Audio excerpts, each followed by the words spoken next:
एक मिनट हाँ, थोड़ा पीछे रखिए, आराम से आराम से। आज थोड़ा नीचे से। आज बनोरा अवघड़ आश्रम के पावन भूमि में आए हैं।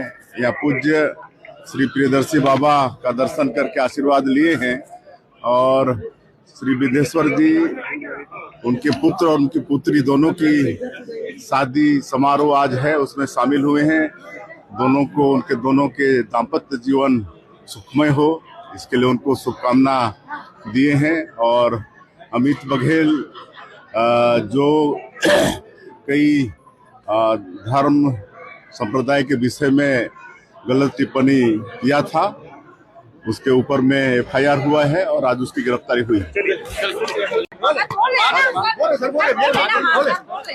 एक मिनट